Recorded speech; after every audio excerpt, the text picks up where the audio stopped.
Syria's state-run news agency reported Thursday that its troops in the northeast had been attacked by Turkey and its allies. The report followed accusations that Turkey had resumed attacks in the area despite a ceasefire.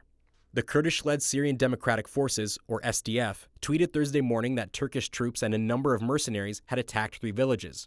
SDF commander Mazlum Abdi called on the guarantors of the ceasefire to rein in the Turks. The clashes reportedly killed Syrian and Kurdish troops. They happened just 48 hours after a Russian-Turkish agreement to push Syrian Kurdish forces nearly 20 miles from the border.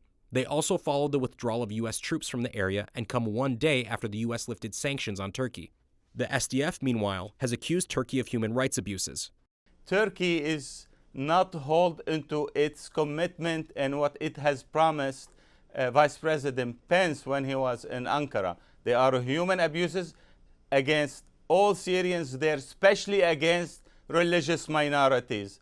And they had promised to protect the religious minorities. But religious minorities of all faith have been suffering since these extremist pro-Turkey forces have captured this region.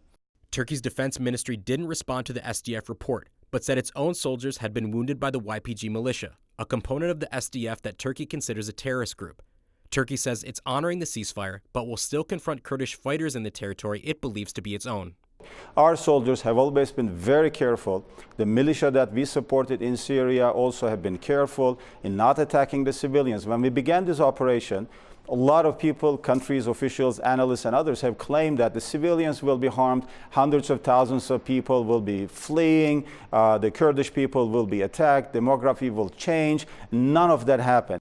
On Thursday, U.S. Secretary of Defense Mark Esper called Turkey's attack on Syrian Kurds unwarranted, but defended the U.S.'s strategy. The U.S. decision to withdraw less than 50 soldiers from the zone of attack was made after it was very clear to us that President Erdogan had made the decision to come across the border.